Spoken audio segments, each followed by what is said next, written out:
makna wal asri meliputi semua masa. Kenapa Allah bersumpah dengan menyebut masa, menyebut waktu? Mengingatkan kita semuanya agar senantiasa waspada apabila kita lalai terhadap waktu, kerugian menunggu kita. Apabila kita berjuang memanfaatkan waktu, yakin Allah akan mencatat perjuangan kita. Yang akan dicatat perjuangannya bukan lamanya. Sebab kalau lamanya Allah yang ngatur. Ada orang yang usia 20 tahun meninggal, ada yang sudah 50, 60, 70 masih diberi nafas, masih diberi waktu untuk melanjutkan perjalanan hidup di dunia sebagai persiapan menghadapi kehidupan di akhirat. Ya Allah yang ngatur. Makanya Allah bersumpah dengan wal asri, berapapun waktu yang diberikan kepada kamu, yang paling penting bagaimana kamu memanfaatkannya. Setelahnya Allah mengingatkan tentang fungsi waktu dan bahayanya kalau kita tidak memanfaatkan waktu. Allah ingatkan dengan kalimat innal insana. Kalimat inna sesungguhnya dalam bahasa Arab, satu redaksi yang diawali dengan kata sesungguhnya pada umumnya disampaikan kepada orang yang ragu atau disampaikan kepada yang ingkar. Dalam surat Yasin, para nabi mengatakan inna lamursalun. Mereka setelahnya mendengar kalimat kami adalah diutus. Bohong kamu. Maka mereka berkata, Rabbuna ya'lamu inna ilaikum lamursalun. Oh, lebih kuat lagi itu. Rabbuna ya'lam, Rabb kami tahu. Inna sungguhnya kami, ilaikum hanya untuk kamu, lamursalun, sungguh diutus. Penekanan. Itu semakin kuat ingkarnya, semakin kuat juga penegasannya. Nah, ini mejanya agak goyang.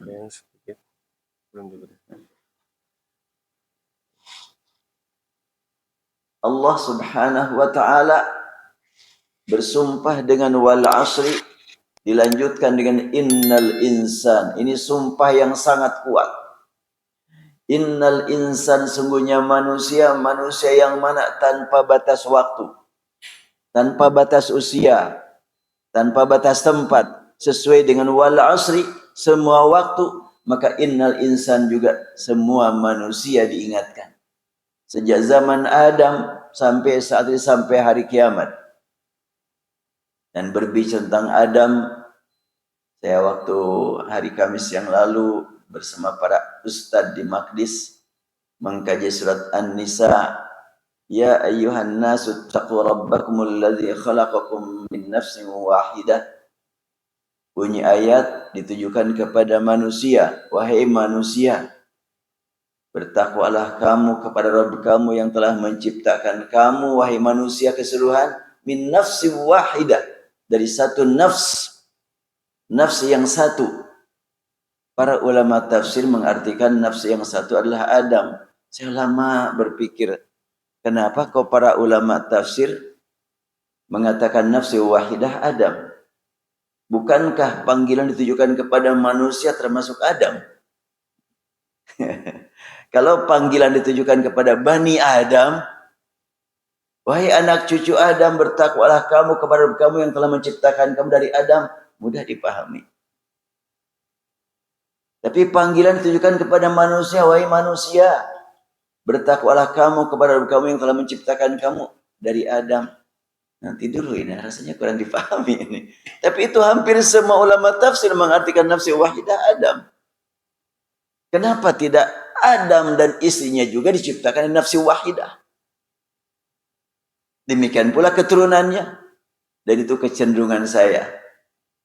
Ya wallahu alam. Kalau saya salah, mudah-mudahan Allah mengampuni. Kalau benar itu taufik dari Allah subhanahu wa ta'ala.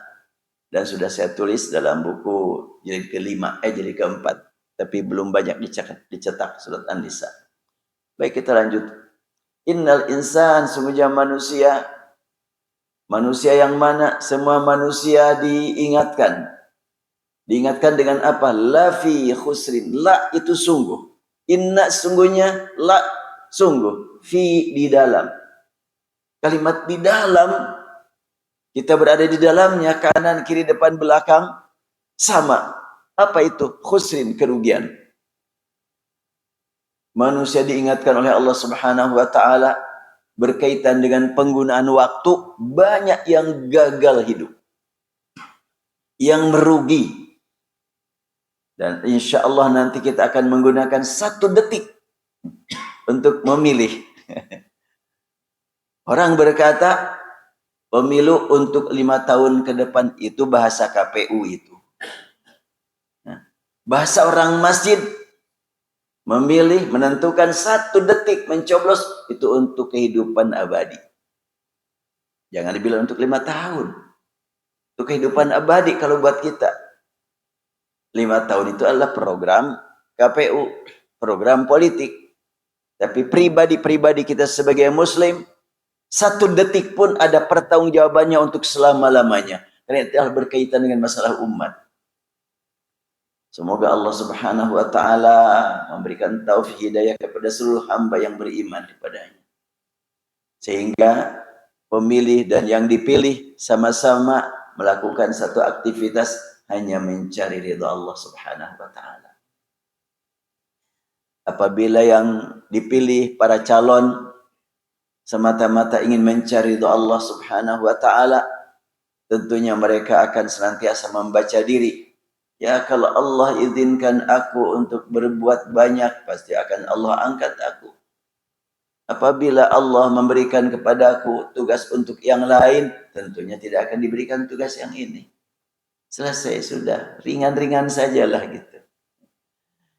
Iya, calon untuk pusat dari kota Bandung, Dapil 1, ini 125 orang. Memperebutkan 7 kursi. Jadi 1 menang, 15 orang berarti gagal. Gagal perhitungan politik. Tapi bagi orang yang beriman, enggak ada gagal. Bagi yang tidak beriman, menangnya pun gagal. Apalagi kalahnya. Bagi orang yang beriman, kalahnya pun tetap menang. Apalagi menangnya. Gitu ajalah gampangnya kita mau ngomong. Prakteknya susah tidak. Ngomong gampang. Innal insan, sungguhnya manusia, lafi khusrin. Sungguh tenggelam dalam kerugian. Kanan rugi, depan rugi, belakang rugi, kiri rugi, semuanya adalah rugi. Maju rugi, mundur rugi. Kalau tidak, Allah berikan keselamatan. Allah Subhanahu wa taala menegaskan innal insana lafi khusrin, karena memang Allah sayang kepada hamba-hambanya. Allah ingatkan jangan sampai lalai. Waktu kita cuma sebentar lagi. Kalau kita membayang-bayangkan dengan perbuatan ini kita akan mendapatkan keuntungan bla bla bla, nggak tahu kita usia sampai besok ataukah enggak. Makanya kita berharap kepada para caleg dan para calon eksekutif agar Allah berikan kepada mereka taufik hidayah sehingga tidak ada yang rugi. Perjuangan mereka saat ini keliling. Saya tadi malam juga selewat mendengarkan di televisi wawancara, diarahkan kepada salah seorang calon. Apa sih sasaran Anda mencalonkan diri untuk menjadi legislatif? Iya, sama ingin berjuang aja biar anak-anak saya tidak kehilangan jejak saya. Saya punya keahlian seperti ini, saya harus perjuangkan, ada undang-undangnya biar melindungi, biar anak saya nanti bisa menikmati. Cuma itu tujuannya. Dia sendiri nggak akan menyaksikan seperti apa anaknya menikmati. Dan anaknya juga belum tahu usianya sampai kapan. Kalau cuma itu, aduh sayang amat. Pernah juga ada calon yang datang ke rumah saya. Dia juga cerita. Ya, katanya saya ingin berjuang agar profesi saya dilindungi. Hanya itu. Sayang amat. Kalau cuma itu tujuannya. Ingin supaya ada undang-undang untuk melindungi profesi saya. Berat, kasihan. Tapi mudah-mudahan sekarang beliau ya adab dapat hidayah taufik dari Allah. Tidak hanya sekedar itu, tapi untuk kepentingan umat. Apa yang Allah berikan kepada kita satu potensi, mari kita manfaatkan untuk kehidupan masa depan yang abadi. Caranya bagaimana? Illal ladzina amanu. Mari kita isi waktu kita dengan penuh kesadaran beriman bahwa waktu ini amanat dari Allah. Jangankan 10 tahun, 10 hari, 10 jam, 10 detik pun amanat dari Allah Subhanahu wa taala. Ada catatannya nanti di akhirat. Semua perbuatan kita ada rekamannya, rekam jejak kehidupan kita. Dan ketika kita sudah berbuat dosa lalu ada taubat, terlihat di situ penghapusannya itu. Nikmat, oh kalau terlihat, kalau tidak terhapus betapa berat tanggung jawab kita di hadapan Allah. Tapi ada bukti dihapus dengan taubat kita. Ya kalau dulu istilah ada tip X-nya, sekarang mah sudah tidak digunakan lagi itu tip X itu. Karena pakai komputer, dulu kan pakai manualnya mesin tik, oh, di tip X digaris. Nah ketika ada kesalahan, ada tip X-nya itu. Nanti di akhirat, rekaman hidup kita lengkap. Ya Allah, dari sejak kita menginjak dewasa, ada pertanggungjawabannya. Kalau sebelum dewasa, tidak ada pertanggungjawabannya. Namun diingatkan oleh Allah kenikmatan yang Allah berikan kepada kita sejak kapan kita terima. Illal ladzina amanu, kecuali mereka yang telah meraih nikmat iman dan dimanfaatkan iman tersebut dan dipelihara dan dimohonkan terus kepada Allah agar keimanannya tetap terpelihara. Amanu, beriman bahwa waktu titipan dari Allah. Beriman bahwa kesehatan titipan dari Allah. Beriman bahwa tenaga titipan dari Allah. Beriman bahwa ilmu titipan dari Allah Subhanahu wa ta'ala. Al-iman, bahwa kita juga beriman semua amal perbuatan ada catatannya di hadapan Allah. Dan beriman bahwa kita akan diminta tanggung jawab di akhirat nanti. Kalimat amanu sangat luas. Antara iman dengan percaya berbeda. Semua kita percaya bahwa Presiden Indonesia adalah Pak Jokowi, percaya, tapi tidak beriman. Nah, dalam hal ini ada Al-Quran menyebutkan alladzina yu'minuna bil ghaibi wa yuqimuna shalah. Alladzina yu'minuna, mereka orang-orang yang beriman bil ghaibi, terjemahan yang ada, beriman kepada hal yang gaib, bukan. Beriman kepada yang gaib, bukan juga. Ini adalah reaksi saya ketika membaca terjemah. Tanpa menyalahkan terjemah. Tapi reaksi saya, oh enggak. Saya tidak beriman kepada yang gaib. Kenapa? Kan setan gaib kan? Tidak beriman sama kepada setan. Jin kan gaib ya? Tidak beriman kepada jin. Terus apa makna yu'minuna bil ghaib? Beriman kepada kegaiban yang gaib. Kegaiban yang kita imani, bukan yang gaibnya. Ghaib beda dengan ghaib. Kalau ghaib yang gaib. Tapi kalau ghaibi, kegaiban. Banyak sebetulnya terjemah, mau Al-Quran, mau hadis. Kalau kita resapi, ada yang memang perlu dicatat dan dikasih catatan khusus. Amanu, beriman kepada yang telah diperintahkan Allah untuk kita imani. Dan yang paling utama, keimanan adalah billah wal yaumil akhir. Iman kepada Allah, iman kepada hari akhir. Kalau sekiranya semua orang yang mendapatkan kesempatan untuk berbisnis, iman kepada hari akhir, pasti bisnisnya untuk mencari kenikmatan akhirat. Kalau semua orang yang mendapatkan kesempatan untuk menjadi wakil rakyat, beriman kepada hari akhir, pasti mereka akan mengisi kehidupannya di parlemen untuk kepentingan masa depan rakyat. Masa depan yang tidak akan ada akhirnya. Kalau sekiranya orang yang mendapatkan kedudukan sebagai eksekutor, mendapatkan ya tugas eksekutif, beriman kepada hari akhir, mesti setiap hari akan merasa penting memohon kepada Allah perlindungan. Jangan sampai aku salah guna. Jangan sampai aku dikhianati. Nanti di akhirat karena aku khianat, nanti aku dituntut. Didakwa di akhirat. Oh, ngeri sekali. Karena semuanya kita akan diminta tanggung jawab di hadapan Allah. Jadi amanu, beriman bahwa kita semuanya akan diminta pertanggungjawaban dalam kehidupan kita sehari-hari. Nanti di akhirat mata berbicara, telinga berbicara, semua anggota kita akan berbicara. Wa yauma yuhsyaru a'da'ullahi ilan nari fahum yuza'un hatta idza ma ja'uha syahida 'alaihim sam'uhum absaruhum شهد عليهم سمعهم وأبصارهم وجلودهم بما كانوا يعملون. Pada hari yang pasti akan dialami, semua manusia digiring, dikumpulkan, dan mereka akan melihat di mana tempat yang akan mereka masuki, yang akan mereka tinggal di sana. Melihat neraka, oh ngeri. Sampai mereka bertahan dan menjerit, memohon supaya mendapatkan perlindungan. Ternyata pendengaran berbicara, syahida alaihim sam'uhum. Pendengaran berbicara, bersaksi, mendakwa, menuntut. Ada syahida ala, ada syahida li. Kalau syahida alaihim, itu bersaksi menjadi penuntut. Kalau syahida lahum, bersaksi untuk menjadi pembela. Dan telinga kita, mata kita akan bersaksi menuntut kalau kita salah guna.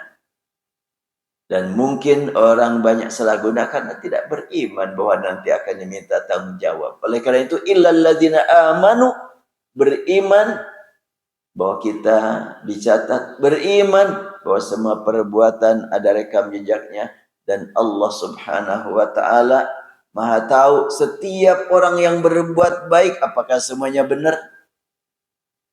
Setiap orang yang melaksanakan sholat, apakah semuanya khusyuk? Setiap orang yang berilmu, apakah semuanya mengamalkan ilmu? Tidak mustahil ada orang yang ilmunya sedikit, tapi ibadahnya lebih baik daripada ilmunya yang banyak. Wah, gak bisa itu. Kan Al-Quran menyebutkan, innama yakhsyallaha min ibadil ulama. Jelas. Yang takut kepada Allah hanyalah para ulama. Artinya ilmu yang digunakan untuk meningkatkan rasa takut kepada Allah. Semakin banyak ilmu seseorang, kalau tidak bertambah takutnya kepada Allah, itu tidak termasuk ulama yang dimaksud dalam Al-Quran. Tapi malah dia justru mengkhianati amanat dari Allah berupa ilmunya. Dan boleh jadi ada orang yang ya baru belajar Islam, dan dia menikmati ibadah. Alhamdulillah saat ini kita dapat menikmati ruku, menikmati sujud. Orang yang saat ini masih tidur, kemudian terbangun, melihat bapak dan ibu baru keluar dari masjid, habis ngisi, habis hadir ta'lim, mungkin dia akan mempertanyakan, apa enaknya sih? Bangun cepat-cepat ke masjid. Memang gak akan merasakan, gak akan tahu nikmatnya ruku, nikmatnya sujud, salat berjamaah subuh, kecuali yang mengalaminya. Yang tidak mengalami mungkin mempertanyakan, enakan tidurlah. Apalagi musim dingin, musim hujan. Tapi kita justru menikmati inilah kenikmatan yang hakiki selama kita hidup di dunia. Illal ladzina amanu, kecuali orang yang beriman. Kita ingatkan kembali, saya mengingatkan diri saya sendiri tentang hakikat amal yang baik belum tentu benar, apalagi amal buruk ya. Amal baik saja belum tentu benar. Rasulullah SAW menegaskan, inna awwalan nasi yuqda yawmal qiyamati rajulun ustushhida fa utiya bihi fa'arrafahu ni'amah fa'arafaha. Orang yang dikenal di dunia sebagai orang baik belum tentu dia masuk surga. Ahli ibadah termasuk, penceramah termasuk, yang berjihad, berperang melawan orang kafir termasuk juga. Mana dalilnya? Rasul bersabda, hadis riwayat Muslim, orang yang pertama dihukum nanti di akhirat bukan orang yang terkenal pemabuk, penjudi, koruptor, bukan. Tapi yang terkenal sebagai pejuang. Ngeri juga. Inna awalan nasi yuqda yawmal qiyamati rajulun ustushhida. Fa'utiya bihi fa'arrafahu ni'amah fa'arafaha. Faqala fama amilt. Qala qataltu fika hatta stushhidtu. Qala kadzabta. Innama qatalta liyuqala jari wa qad qil. Fasuhiba ala wajhi fa'ulqiya finnar. Orang yang pertama dihukum di akhirat adalah orang yang dikenal sebagai pejuang, pembela agama Allah. Sering berperang bersama kaum muslimin melawan orang-orang yang memusuhi Islam. Sampai dia mati di medan juang. Pas dihadirkan di ruang sidang, diperlihatkan kepadanya berbagai keistimewaan yang Allah berikan kepadanya. Oh, badannya meyakinkan. Kecerdasan dalam menggunakan senjata sangat luar biasa. Kecepatan bergeraknya mengagumkan orang yang melihatnya. Bukankah ini karunia yang telah engkau terima di dunia? Betul ya Allah. Dipakai apa saja oleh kamu? Dia menjawab, aku gunakan untuk berperang. Melawan musuh-musuh engkau ya Allah, musuh agama engkau ya Allah. Kulakukan semua itu karena engkau ya Allah. Allah tegaskan, kadzabta, bohong kamu. Dulu di dunia engkau berbohong, tidak ada yang memperlihatkan kebohongan kamu. Sekarang engkau berbohong, nih dengarkan rekaman hati kamu. Oh, ngeri sekali. Kita ini, hati kita, gerentes hati kita direkam ini. Ada rekamannya. Dan rekamannya akan kita dengarkan nanti di akhirat. Kalau saat ini sehebat bagaimanapun teknologi, nggak ada yang mampu membuat rekaman hati ya. Itu mah khusus Allah saja itu. Yahulu bainal mar'i wa qalbi. Hanya Allah yang mengetahui hati, setiap hati manusia. Ada orang yang berkata, oh sekarang mah Ustadz ada. Dengan kemajuan teknologi, bisa direkam itu isi hatinya. Enggak, saya mah enggak percaya. Karena sudah ditegaskan dalam Al-Quran. Ma'ja'allahu rajulun min qalbayni fi jawfih. Allah subhanahu wa ta'ala memperlihatkan kepadanya rekaman hatinya sewaktu dia berjihad. Ternyata dia berjihad bukan untuk mencari ridha Allah. Tapi ya ngapain lagi? Aku sudah punya kemampuan berperang, berperanglah. Malu dong. Aku punya kemampuan berperang tapi tidak berperang, malu. Dan zaman Rasulullah SAW ada seorang yang ikut berperang bersama Rasulullah dan mati di medan juang. Rasul bertanya, kemana si fulan? Sudah syahid ya Rasulullah. Enggak, dia di neraka.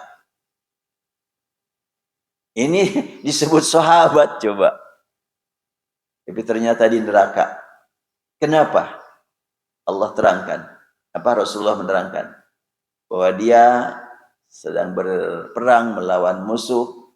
Kemudian dia kena cedera. Berdarah-darah. Dia berpikir, aku ini orang hebat. Masa berdarah-darah pulang? Malu sama keluarga. Akhirnya dia langsung menusuk diri, mati. Jadi dia mati bunuh diri. Bukan mati karena berperang, tapi bunuh diri. Rasulullah SAW menegaskan, huwa finnah. Tidak mustahil banyak orang yang berjuang saat ini berkorban, keluarkan harta, keluarkan tenaga, habiskan waktu hanya mencari keduniaan. Kasihan, sayang sekali. Makanya kita doakan para pejuang saat ini, selama dia masih suka ruku, suka sujud, Allah berikan kepada dia nikmat ikhlas semata-mata mencari doa Allah. Ya, kalau tidak beriman kepada Allah itu bab lain lah. Syaitan tidak akan mengganggu. Orang yang anti Islam, anti tauhid, anti ketuhanan, temannya setan. Setan gak akan mengganggu. Justru yang diganggu itu adalah suka ibadah, suka baca Quran. Setan berjuang untuk mengganggunya agar sebaik bagaimanapun sebanyak bagaimanapun amal baiknya, jangan sampai mendapatkan pahala dari Allah. Caranya bagaimana? Supaya niatnya tidak ikhlas. Diganggu niatnya. Illal ladzina amanu. 3 kelompok yang dinyatakan orang baik akan masuk surga, ternyata paling duluan masuk neraka. Tadi yang disebut dengan ahli perang. Kedua, rajulun ta'allamal ilma wa 'allamahu wa qara'al Qur'an.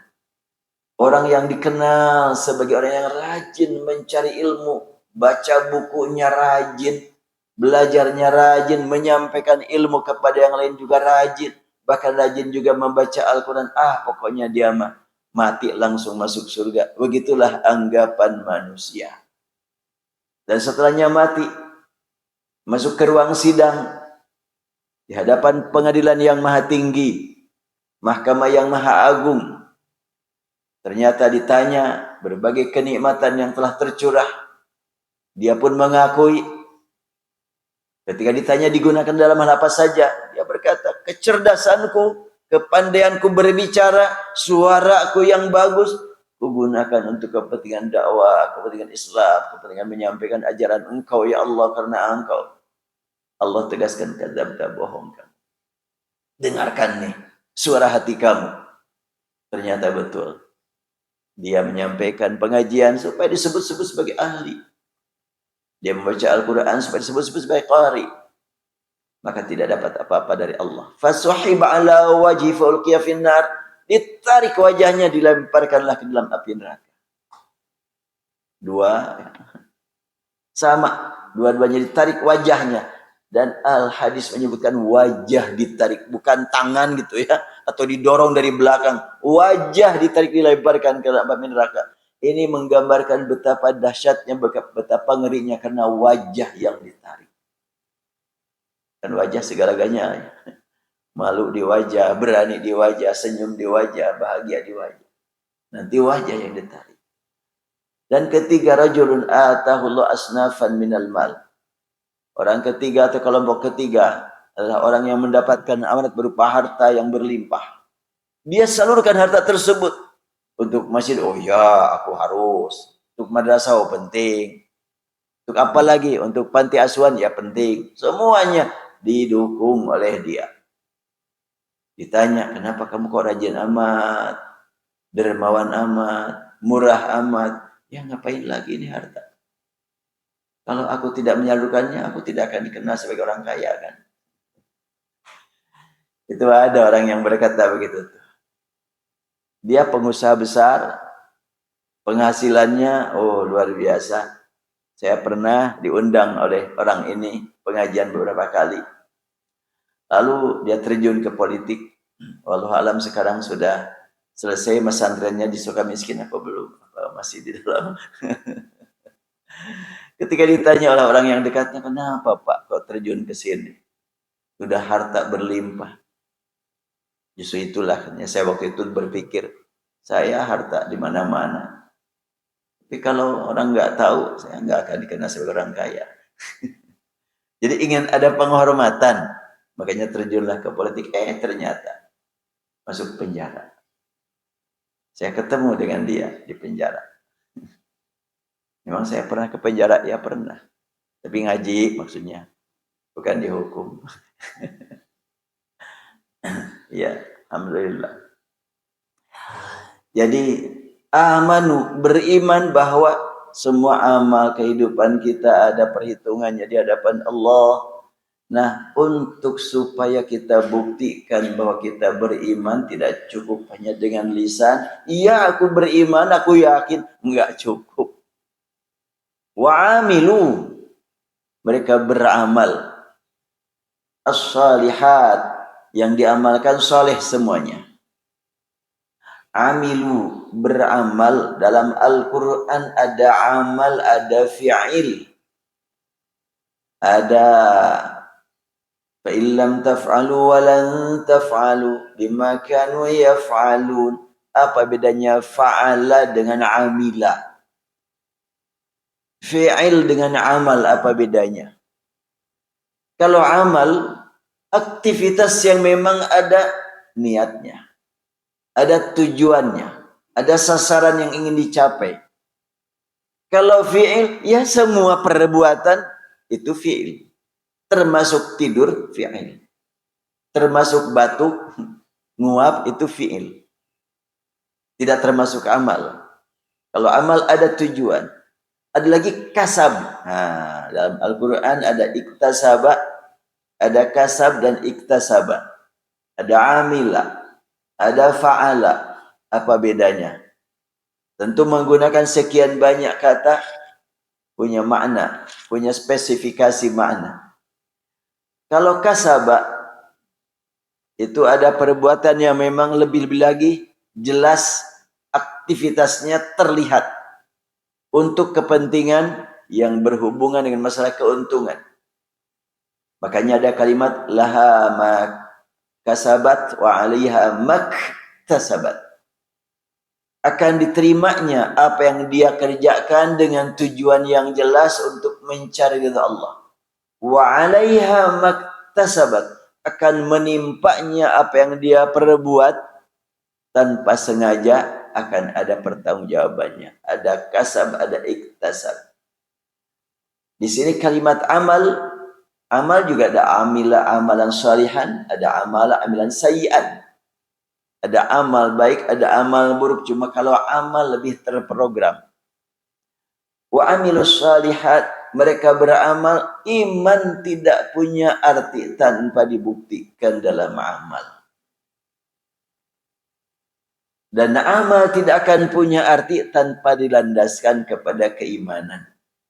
Oleh karena itu urutannya adalah demi menyelamatkan diri kita dari ancaman lafi khusrin, al-iman, dan buktikan iman dengan amal. Tadi saya angkat kalimat percaya dan iman. Kalau percaya tidak selalu berhubungan dengan perbuatan. Percaya ada gedung PBB, beriman enggak? Ya enggak lah. Percaya bahwa Raja Salman adalah Raja Saudi, beriman enggak? Maka kalimat amanu hubungannya dengan keyakinan, dengan pemikiran, dengan perasaan, dengan perbuatan, itu aman. Agar terpelihara nikmat iman, wujudkan dalam amal. Wa amilus shalihat. Dan kalimat amanu orang banyak. Amilu orang banyak. Orang yang benar-benar ingin aman dari ancaman kerugian, tidak bisa beriman sendirian. Beriman harus bersama-sama. Ini adalah perjuangan kita berjamaah di sini. Ini sebagai upaya kita untuk mewujudkan makna amanu. Tidak dibenarkan, pokoknya saya nggak mau mikirin orang lain. Yang penting saya baik, tidak merugikan orang lain. Yang penting saya tidak merugikan, saya tidak berbohong, saya tidak berbuat dusta. Yang penting itu aja lah, saya mau ibadah sendirian aja. Ngapain capek-capek mikirin orang lain? Saya masih ingat dulu, waktu sering isi di siaran di radio, salah satu radio, saya diminta materinya tentang tasawuf Qur'ani. Karena saya pernah menulis buku berjudul Tasawuf Qur'ani, yaitu berkaitan dengan masalah cinta dan ikhlas. Sampai beberapa kali pertemuan di radio, diminta membahas tentang tasawuf secara berseri. Ada yang telepon, Pak Ustadz, alhamdulillah saya sudah 3 tahun belajar tasawuf. Dengan belajar tasawuf, saya sekarang merasakan nyaman. Gak pernah terganggu dengan penglihatan di sana sini, banyak mabok, banyak judi. Biarin aja. Semua juga ciptaan Allah. Yang penting saya tidak ikut. Mendengar di sana ada yang berzina. Yang penting saya tidak ikut. Oh gitu. Kenapa gitu Ustaz? Boleh begitu? Baik, saya ingin nanya, saya bilang. Kalau Bapak membiarkan yang penting saya tidak berzina, biar orang lain zina juga. Gimana kalau yang dizinahi istri Bapak sama orang lain gimana? Ya nggak boleh dah. Bagaimana kalau putri Bapak? Ya nggak boleh juga. Ya begitu pula dong yang lain. Bagaimana kalau keluarga Bapak diajak mabok gimana? Ya nggak boleh. Nah, begitu juga yang lain. Jadi salah punya sikap seperti itu. Ya perlu diperbaiki, saya bilang.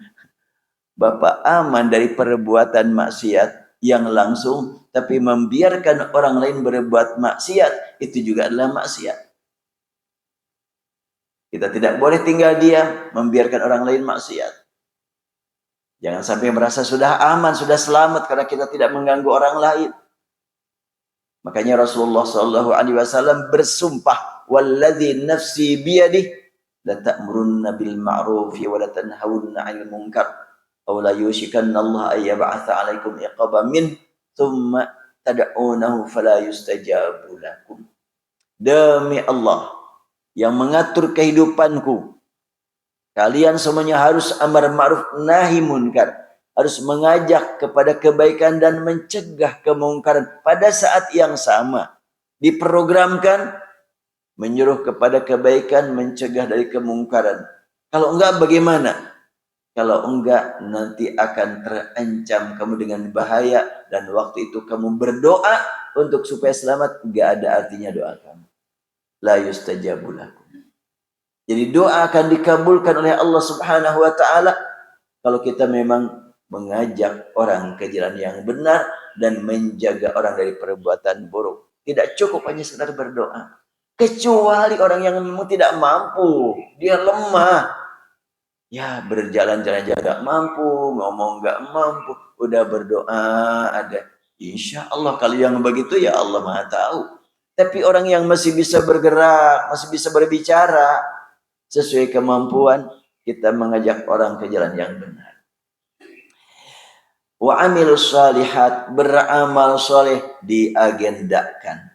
Sejak bangun sampai tidur lagi, setiap hari kita tetapkan agendanya apa saja. Dan sebentar lagi Ramadan akan tiba ya. Apa nih agenda Ramadan kita nih saat ini? Apakah sama-sama aja dengan Ramadan yang dulu? Atau kita akan menambahkannya? Atau kita umroh aja yuk semuanya? Aduh, kita intikaf di sana semuanya. Saya sih ada rencana, insya Allah mau itikaf. Karena di sini nggak pernah saya bisa itikaf terus kayak orang lain yang nggak bisa. So kalau saya nongkrong di masjid, ya tentunya meninggalkan kewajiban juga sih. Sekian banyak yang minta diisi, saya tidak menyambutnya. Tapi dalam hati saya juga mau lah menghususkan waktu untuk baca Quran, untuk tadabbur Al-Quran, tanpa ada terganggu sama yang lain. Ya rencana saya berangkat sekitar tanggal 18 Ramadan. Ya pulang mungkin tanggal 28 Ramadan nanti hari raya di sini. Tapi rencananya kalau memang tidak bersama jamaah, kecuali kalau banyak jamaah. Kalau saya cuma dengan keluarga, rencananya mungkin turun di Jeddah, menuju Mekah, tawaf, sa'i, langsung ke Madinah. Kalau pemainnya sedang di Madinah, mau umroh, berangkat lagi ke Madinah, ke Mekah gitu aja. So tinggal di Mekah, ya Allah, kreditnya luar biasa. Padatnya, ya mungkin bagi yang umroh tahun lalu, saya dengar cerita dari orang yang umroh tahun lalu. Jalan dari masjid baru, masjid Haram sambungan baru, ke hotel yang biasa cuma 5 menit, 10 menit, sampai 2 jam katanya. Saking padatnya, baru nyampe 2 jam gak bisa berbuat apa-apa, macetnya. Ya lu cukup berat. Memang itu menunjukkan dari satu segi syiar Islam. Cuma ya ngukur diri lah, ngukur kemampuan. Mungkin kalau masih muda-muda mah seneng lah gitu lah. Tapi mengukur kemampuan, saya ada kemungkinan udah di Madinah saja. Jadi turun di Jeddah, langsung ke Mekah, tawaf, sa'i, tahallul, berangkat langsung ke Madinah. Mau tinggal di Madinah saja, i'tikaf jadi Masjid Nabawi. Lebih nyaman lah gitu. Ya itu adalah program Allah yang mengatur segala-galanya. Ya saya sampaikan hal ini barangkali ada yang mau bersama-sama. Nanti dengan paket seperti itu ya di Madinah saja kita nyewa tempat di Madinah. Dan dengan kosnya juga tidak seberat di Mekah atau di Madinah. Ya kita lanjutkan. Wa amilus salihat. Mereka beramal saleh. Sejak bangun tidur sampai tidur lagi dipelihara betul. Dan di sini setan terus-terusan aktif mengganggu. Bagaimana program setan mengganggu kita? Dalam surat Yasin saya bahas, dan juga dalam surat Al-Falaq. Kita lihat surat Al-Falaq saja. Dalam buku berjudul At-Ta'amul Ma'al Quran fil Ad'iyati war Ruqa, insyaallah sebentar lagi terbit. Sekarang sedang edit akhir, yaitu munajat bersama Al-Quran. Saya kasih judul 99 munajat. Jadi ini 99 munajat dalam Al-Quran yang diawali dengan Rabbana ada 37, diawali dengan Rabbi 36, diawali dengan Hasbi Allah, kemudian Subhanallah saja 7 tempat, tambah 19 ruqyah. 19 ruqyah itu apa? 7 ayat surat Al-Fatihah, 1 ayat kursi, dan 11 Al-Falaq dengan An-Nas, jadi 19. Jumlah keseluruhan 99. Apakah ini 99 itu tidak bisa ditambah? Tidak bisa. Ya enggak lah. Ini mah nama aja 99. Sebagaimana 99 Asmaul Husna, itu jangan dipahami kalau nama-nama Allah 99 tidak kurang tidak lebih, enggak begitu mananya. Sebab ada doa yang dibacakan Rasul bersabda, Allahumma inni as'aluka bi kulli ismin huwa lak sammaitahu ala nafsik aw anzaltahu fi kitabik aw anzaltahu aw ista'sarta bi fi ilmil ghaibi 'indak aw 'allamtahu ahadan min khalqik. Ya Allah, aku menghadap ke hadirat-Mu, memohon padamu dengan menggunakan nama-namamu yang Engkau tetapkan untuk dirimu, sebahagian yang Engkau ajarkan kepada sebagian makhluk-Mu, ada juga yang diturunkan melalui kitab suci-Mu, dan ada juga yang hanya Engkau saja yang tahu, Engkau rahasiakan dan ilmu yang gaib. Nah, itu nama-nama Allah itu. Jadi nama Allah ada yang disebutkan dalam kitab suci, ada yang diajarkan kepada makhluk, tapi bukan kita. Ada yang Allah khususkan, Allah saja yang tahu. Berarti berapa nama-nama Allah? Tapi disebut 99. Nah, ini juga begitulah. Saya kasih nama 99 munajat. Memang angka ada 99.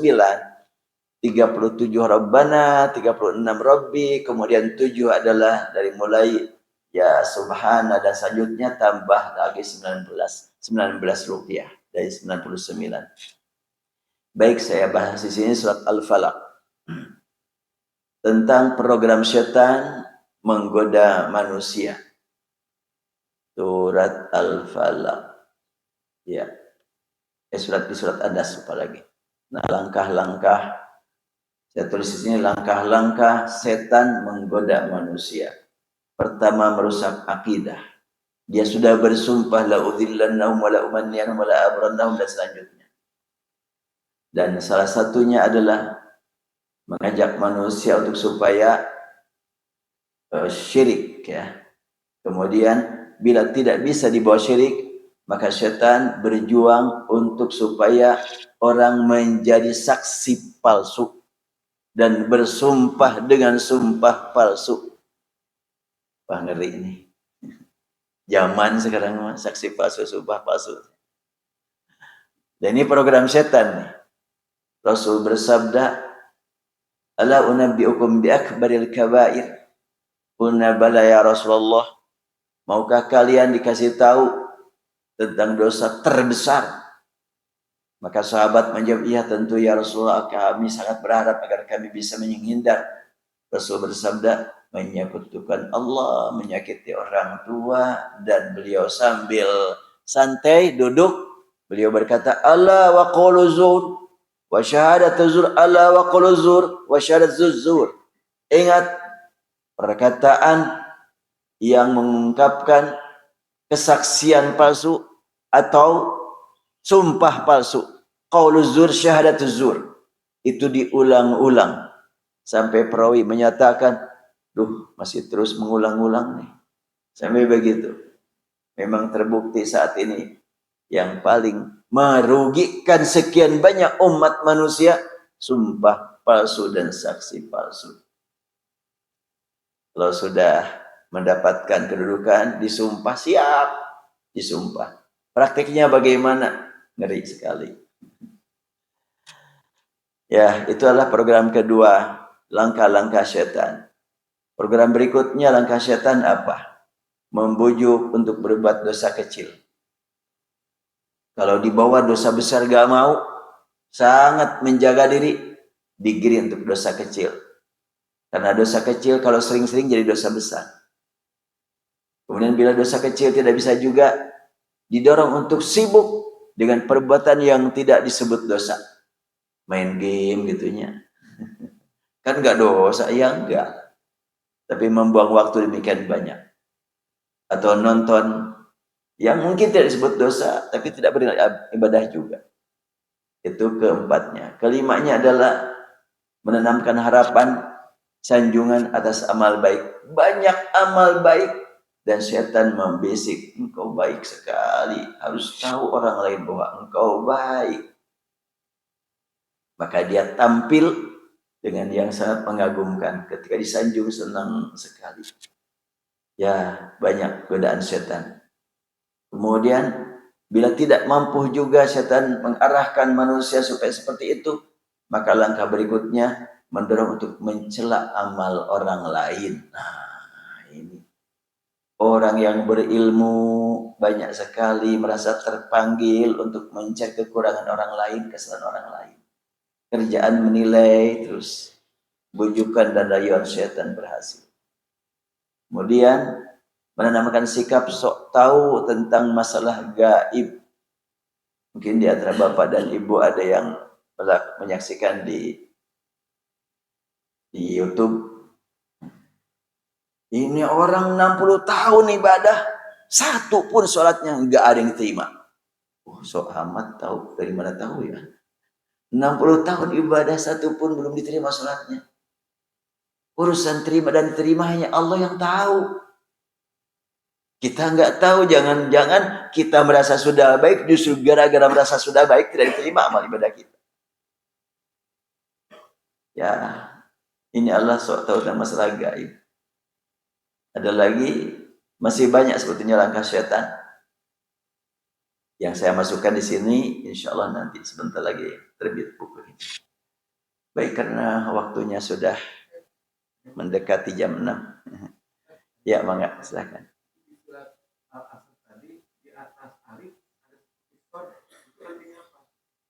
Ya.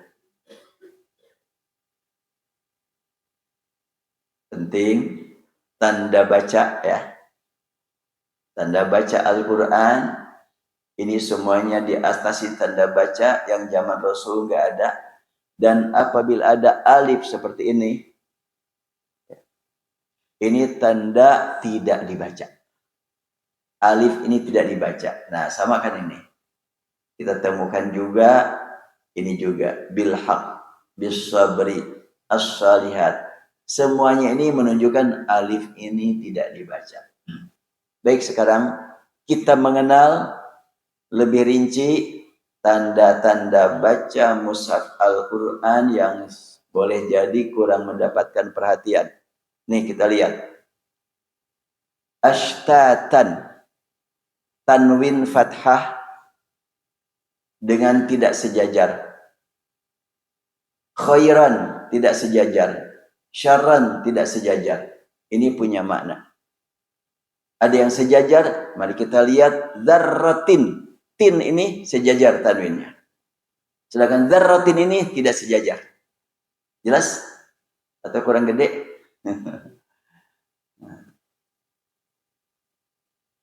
Ya, sama-sama dzarratin.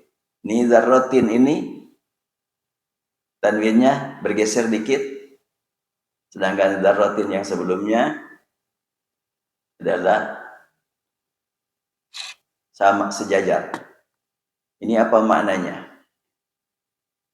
Ketika tanwin sejajar, ini dibaca izhar. Mithqala dzarratin kha. Sedangkan yang begini dzarratin. Ini untuk mempermudah itu. Tapi kalau nggak dikasih tahu mah sama aja. Nah, yauma idzin. Kemudian nun umpamanya, nun yang sakinah. Bila dibaca dikasih tanda, bila tidak dibaca tidak dikasih tanda. Oh, di sini nggak ada. Mari kita cari yang lain.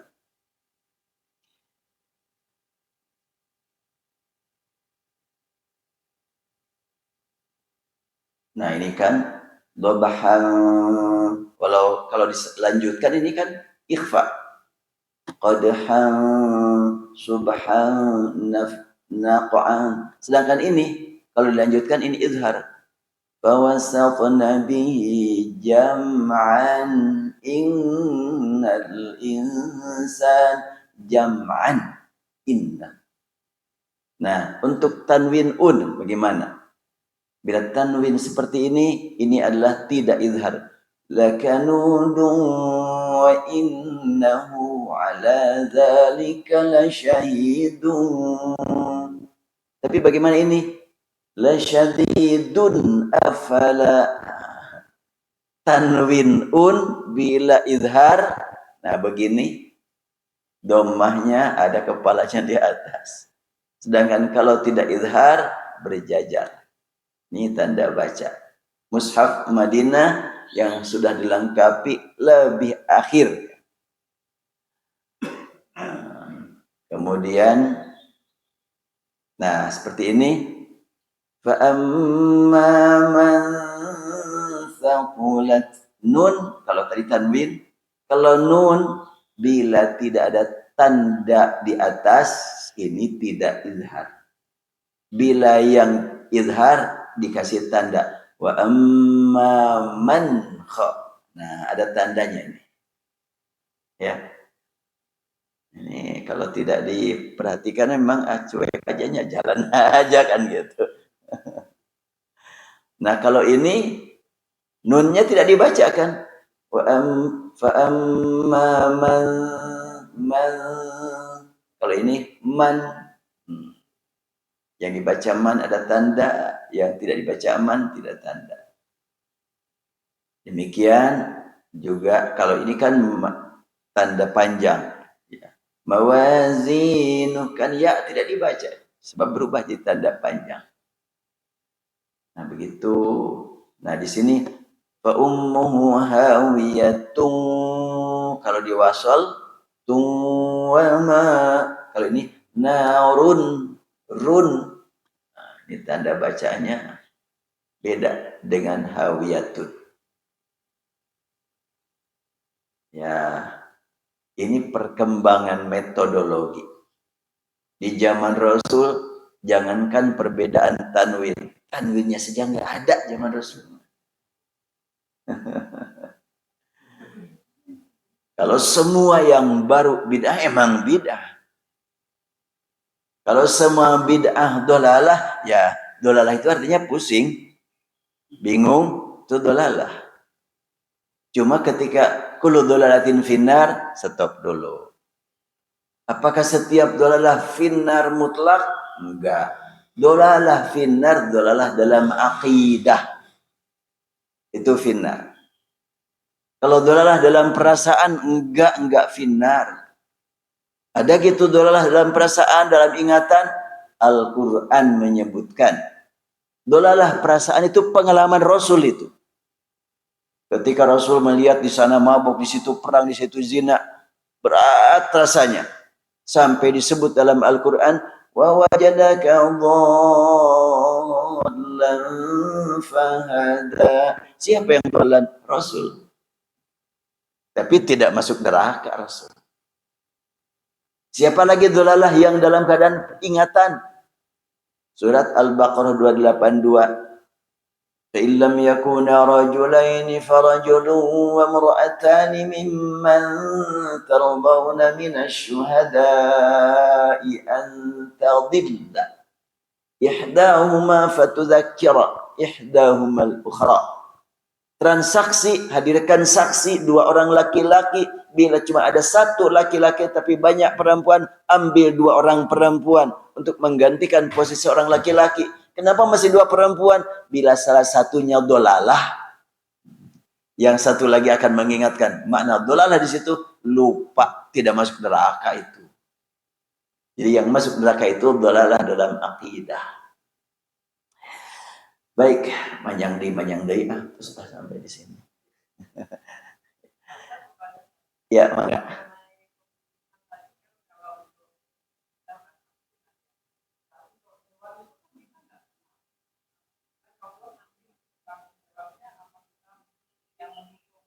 Iya.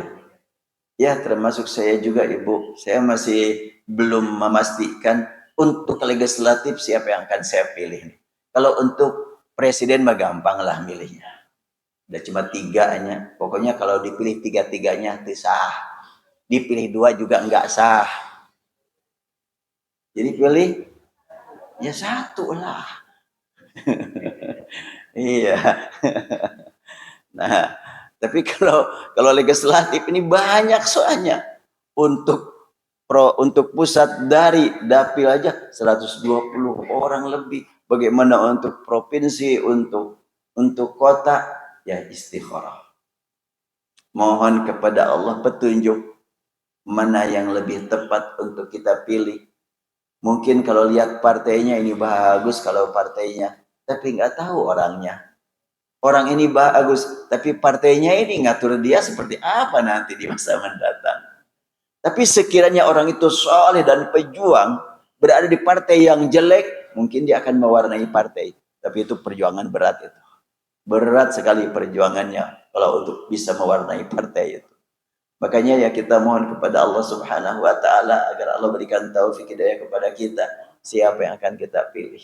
Istikharah. Iya, mangga masih ada lagi? Dicukupkan ya. Gimana? Iya. Wal asri ya kalau diterjemahkan kan demi masa ya.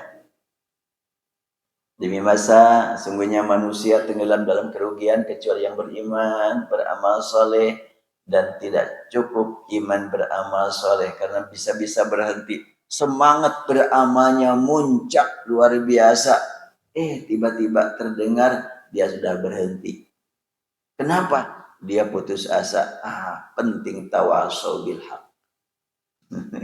Saling menasihati, saling mengingatkan, saling mendoakan, tawasau bil haq. Saling, bukan cuma menerima nasihat, bukan cuma memberi, tapi juga menerima dan memberi. Dengan cara apa? Silahkanlah. Ya, saya termasuk yang dapat amanat dari Allah banyak ngomong. Kalau saya tidak banyak mendengar, bisa-bisa berbahaya nih. Ngomong aja kemana-mana. Ada orang yang mengatakan surat asar itu salah satu nama. Tetapi tentunya itu berkaitan dengan hadis, ada asar, ada maghrib, ada isya. Namun kalau Al-Quran menyebut wal asri hanya untuk asar, terus kenapa maghrib enggak ada ya? Ada juga ad-duha. Makanya wal asri itu secara umum maknanya meliputi semua masa, semua waktu. Makanya kalimatnya juga al-asrul hadis, al-asrul qadim. Itu arti asrul qadim masa lalu, asrul hadis masa modern, asrul itu dalam bahasa Arab al-asr itu adalah masa. Iya. Iya, waktu. Iya. Kemudian kalimat mu'asyarah, arti mu'asyarah itu kontemporer. Artinya senantiasa diiringi dengan waktu. Nah, tawasau bil haqqi, kita ingin memberikan wasiat, wasiatnya dari mana sumbernya? Kalau bil haq, pasti sumbernya dari akidah tauhid, bacaan Quran, contoh Rasulullah itu bil haq. Wa tawasau bis sabri, saling memberi wasiat tentang sabar, sabar beramal, sabar menjauhi kemaksiatan, sabar menghadapi bencana, sabar dalam melaksanakan ibadah tanpa ada sanjungan, tanpa ada imbalan, sabar Oh, luas sekali mana sabar. Al-Imamul Ghazali membagi 3 sabar secara besar. Sabar melaksanakan taat, sabar menjauhi maksiat, dan sabar menghadapi yang tidak diinginkan. Itu secara globalnya begitu. Dan tentunya bagi yang sabar, benar-benar sabar, pasti akan bersatu dengan syukur. Gimana kita mungkin bisa syukur tanpa sabar? Dan ketika kita diberi nikmat sabar, syukuri kita mendapatkan nikmat sabar. Ya, panjang sebetulnya, makanya Imam Syafi'i kalau syariat Allah hanya surat wal asri cukup. Ini meliputi semua yang diperlukan oleh kita. Namun karena waktu sangat terbatas, ya saya percepat bahasan sampai di sini. Insyaallah lain kesempatan kita lanjutkan kajian yang lain.